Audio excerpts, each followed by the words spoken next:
Graça e paz, meus queridos e amados irmãos. Hoje, sábado, dia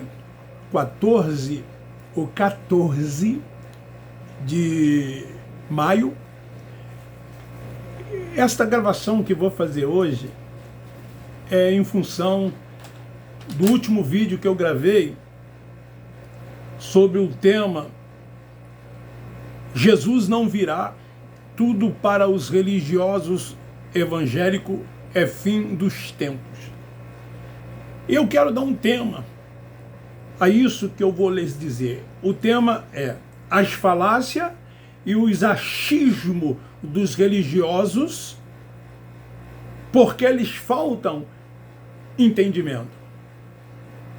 Querido, olha o que aconteceu. Uma pessoa, não vou dar-lhe um nome, não vou dizer se é homem ou mulher, mas alguém que está no meu canal e também está no meu zap. Não sei se essa pessoa ouviu esse vídeo na íntegra, porque infelizmente as pessoas, elas veem o tema e já saem criticando, ou então vê o tema e não quer nem saber. Eles já antecipam os seus julgamentos, as suas críticas pelo tema ou pelos temas. É assim que eles fazem. Poucos têm a humildade de ouvir até o fim para depois tirar as suas conclusões ou até mesmo discordar. E que essa discordância ela seja fundamentada e nunca uma falácia, um achismo, como é costume dos religiosos. É assim que eles fazem. Eles não têm capacidade de fundamentar, e então eles vêm com falácias, eles vêm com achismo, eles vêm com a tradição, porque estão na religião muitos anos, porque nasceram nessa religião. É assim o comportamento de muitos deles. Então essa pessoa, eu vou ler na íntegra o que ela me disse.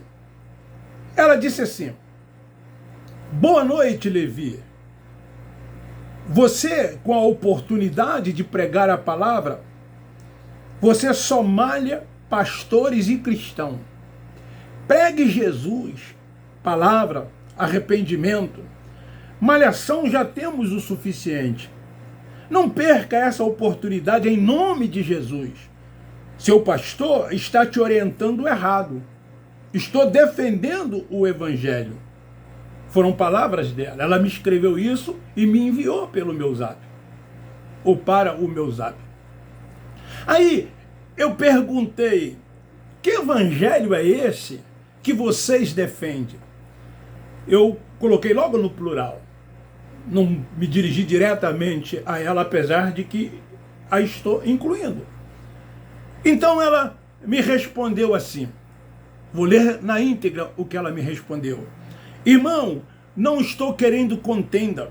Sou estudante da palavra, porque desde o meu início no evangelho, fui orientada a confrontar na palavra tudo o que eu ouvia no púlpito das igrejas. Talvez não tenha eu o seu grande conhecimento. Ide, pregai o evangelho a toda criatura.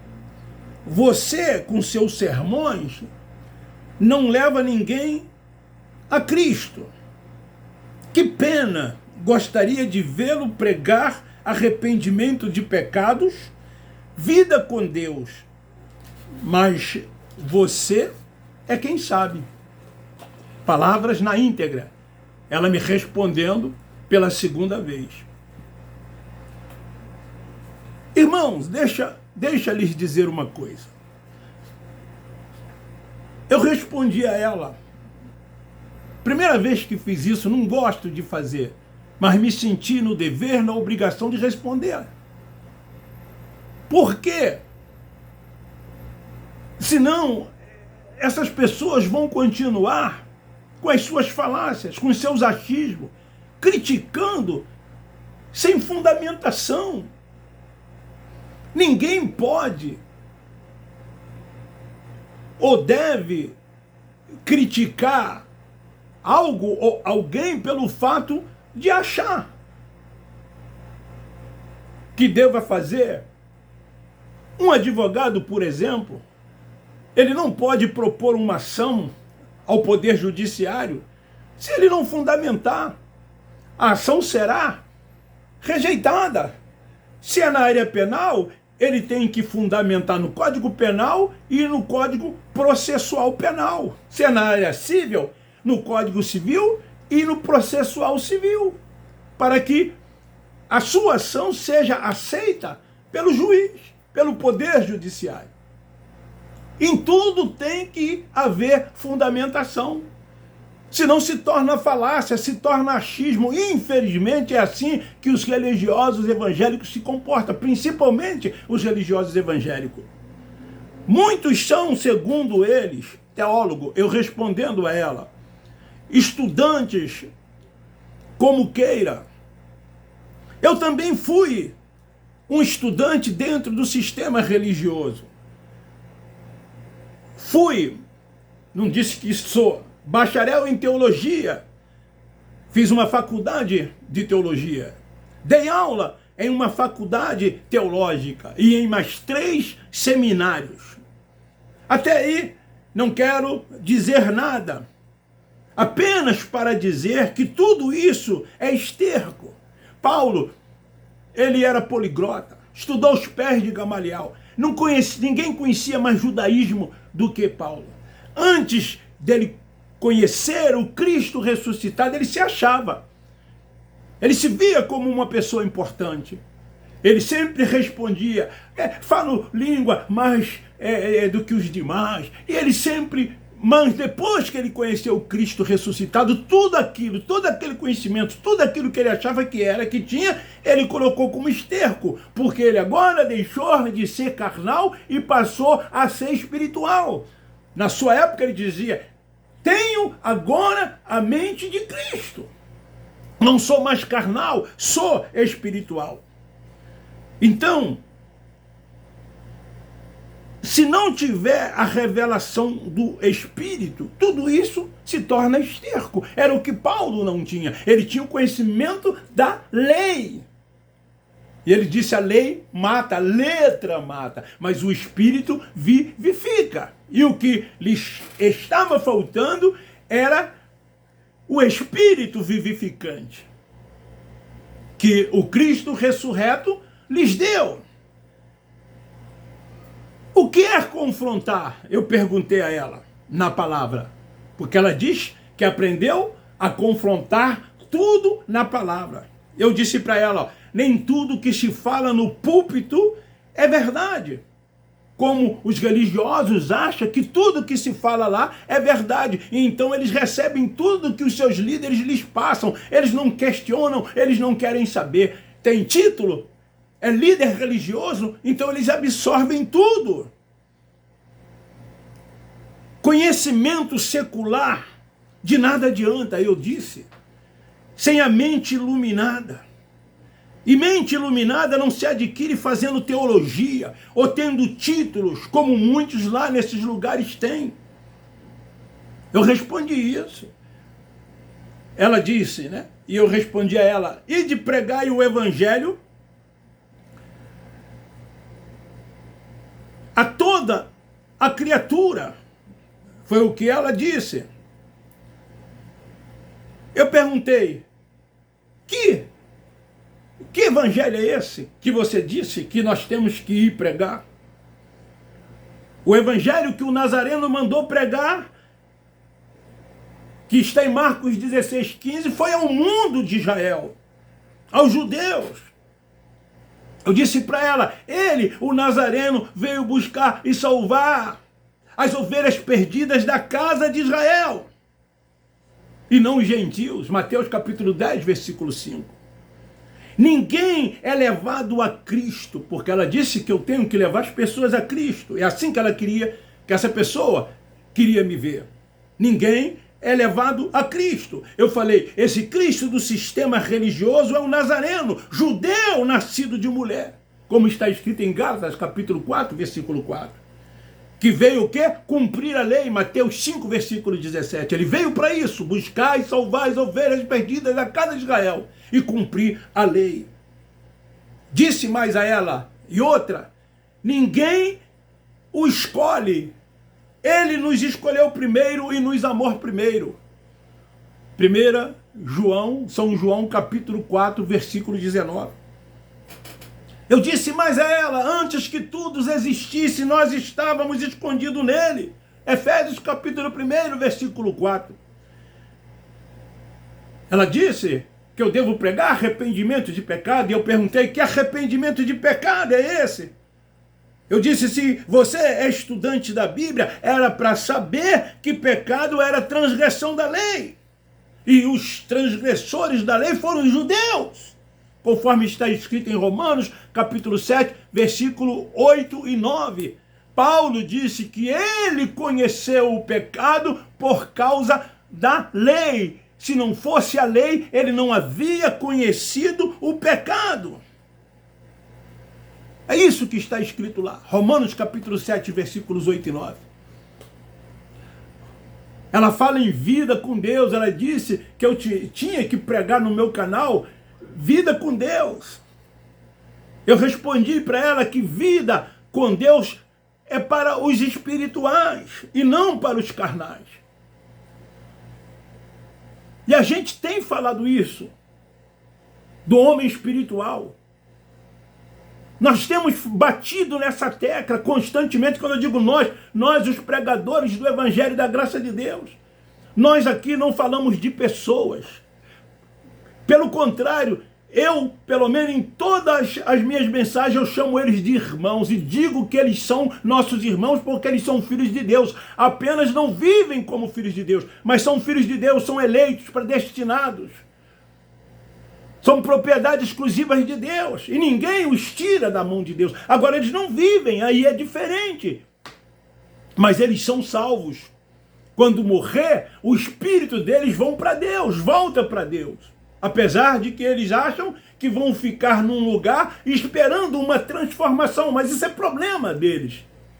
Isso não vai alterar o que Deus já fez na vida de cada um deles. Então nós não falamos da pessoa, nós combatemos o sistema, nós combatemos o sistema doutrinal, aquilo que eles dizem ser, aquilo que eles dizem acreditar e aquilo que eles querem que as pessoas acreditam sem nenhuma fundamentação bíblica. Eles precisam conhecer a história dos hebreus, a história da igreja. Eles querem entender o que leem sem conhecimento da história dos hebreus, sem respeitar tempo verbal, doutrinas que foram, naquela época, circunstanciais, as temporais, não respeitam o destinatário, remetente, a época em que foi escrito, para quem foi escrito. Eles não querem saber de nada disso, se prende à tradição religiosa. Então, vida com Deus não é para os carnais, é para os espirituais, ou são para os espirituais. Não, vida com Deus é para os espirituais e não para os carnais. Não tem como ter vida com Deus vivendo na prática das obras. Lei, véu, preconceitos, rudimentos, cerimoniais, tudo isso é carne. E é isso que eles praticam e fazem nesses lugares. Seguem preceitos dos homens, rudimentos da lei mosaica, cumprem cerimoniais, rituais, liturgias e outras coisas, como se tudo isso tivesse que se fazer. Então isso é carne. Os que têm vida com Deus são guiados pelo Espírito e andam no Espírito porque são espirituais. O ministério é da graça, o ministério é do Espírito. O governo é do Espírito. Não somos carnais, somos espirituais. Paulo disse, não somos mais carnais, agora somos espirituais. Quando eu era carnal, eu pensava que sabia, que tinha conhecimento, como ela disse no início, essa pessoa que é estudante da palavra. E como muitos deles dizem e se acham teólogos, grandes coisas, PhDs, se prende aos seus títulos, eu sou apóstolo, eu sou pastor, eu sou evangelista, eu sou isso, eu sou aquilo. Eu também pensava assim um dia, como eles pensam hoje. Pensava que sabia. Paulo pensava que sabia. E quando a gente tem a mente iluminada, quando a gente passa a ter a mente espiritual, que a salvação é na mente, a gente começa a entender de que tudo aquilo para nada servia, era apenas esterco. Então hoje eu tenho a mente iluminada, tenho a mente do Espírito. O homem carne não mais prevalece. Vocês já perceberam que no sistema religioso tudo deles é material, tudo deles é carne, é obras, é isso, é aquilo, é preceitos, é regras, ou são regras. Desculpa aí quando eu não colocar concordância, porque é empolgação, eu fico empolgado, às vezes até falei e não deveria ter falado assim. Então são regras, ritos. As suas reuniões têm ritos, têm liturgias. Lá dentro tem cerimoniais, tem rudimentos, tem preceitos dos homens. Lá os homens ocupam o primeiro lugar, lá eles são cabeça, lá eles são líderes, eles são aplaudidos, eles têm honra. Tudo é voltado para eles. E cada um deles procuram crescer mais dentro dessa hierarquia, dentro dessas denominações, dentro dessas instituições religiosas, querendo aparecer uns mais do que os outros. É isso que eles estão procurando, quando o cabeça é Cristo. Deus é soberano, Ele é único, a honra, o poder, a glória, o louvor, o domínio é dele, tudo é dele. É Cristo agora em todos, somos todos iguais, ninguém é mais do que ninguém. Quero encerrar dizendo para essas pessoas que os religiosos, eles sempre deram trabalho. E na época do Cristo Nazareno, foram os que mais lhes deram trabalho, foram os religiosos. Assim como hoje, os religiosos dão trabalho. Porque eles querem fazer algo que não se tem mais que fazer. Eles querem ainda continuar vivendo na carne, andando na carne, cumprindo tudo isso que eu já disse, ao invés de viver aqui voltado para as coisas do alto, de cima, para as coisas espirituais e não para as coisas carnais. Então deixe as falácias ou os achismos de lado, por favor. Porque isso demonstra falta de entendimento. Fundamente. Procure conhecer a história do povo hebreu. E você vai mudar a sua forma, a sua maneira de pensar. A história da igreja ao longo dos anos. E então você vai entender que a Bíblia, quase tudo, ou tudo que lá se tem já se cumpriu. E que tudo lá foi para uma época, foi para um determinado povo. Respeite a época, respeite o tempo, respeite o destinatário, respeite o remetente, respeite os pronomes. Eu fico pasmo, é que dentro desses lugares, apesar de que eu disse que o conhecimento secular não quer dizer nada, mas pelo menos eles deveriam, com o conhecimento secular que tem, porque tem muitos aí dentro desse sistema religioso com cursos superiores, formados em língua portuguesa, em administração, engenharia, advogados, psicologia, etc. e tal, deveriam pelo menos saber que ao ler tem que se respeitar tempo verbal, tem que se respeitar destinatário e remetente, tem que se respeitar época, para quem foi escrito, de quem foi escrito. Tem que se respeitar ponto, tem que se respeitar vírgulas. Tem que saber o que é contexto, pretexto e pós-textos. Tem que se entender que uma carta se entende, compreende ela, se lê o início, o meio e o fim. E não apenas o meio, um versículo isolado. Pegar versículos isolados para fazer disso um pretexto. Então, deixa as falácias de lado, deixa os achismos de lado. Levanta-te dentre os mortos e Cristo te esclarecerá. Fica aí esta palavra, que para muitos pode ser até um desabafo, que seja, mas a intenção é essa. É de que essas pessoas precisam entender que nós o amamos. Como eu fui criticado dizendo que eu falo mal dos pastores. Eu não falo das pessoas. Que eu falo mal dos cristãos. Eu não falo das pessoas. Eu falo dos atos, das ações e das atitudes. Eu amo muito os meus irmãos carnais, que eu tenho 9. Mas reprovo-os em algumas atitudes, assim como também eles me amam e me reprovam em algumas atitudes. Eu tenho amigos que eu os amo, não concordo com os seus comportamentos, mas os amo, independente de como eles são, de como eles agem. Então nós amamos vocês do sistema religioso, vocês são nossos irmãos, nós não falamos mal de vocês. Aprenda, entenda, é o sistema doutrinal que é combatido. E combatido com fundamentação, não com falácias e não com achismo, e não contradições. Essa é a nossa preocupação. É isso que eu estou tentando dizer, é isso que eu estou tentando explicar. Beijo no seu coração, um forte abraço. Divulgue, se você achar interessante, esta palavra. Muito obrigado.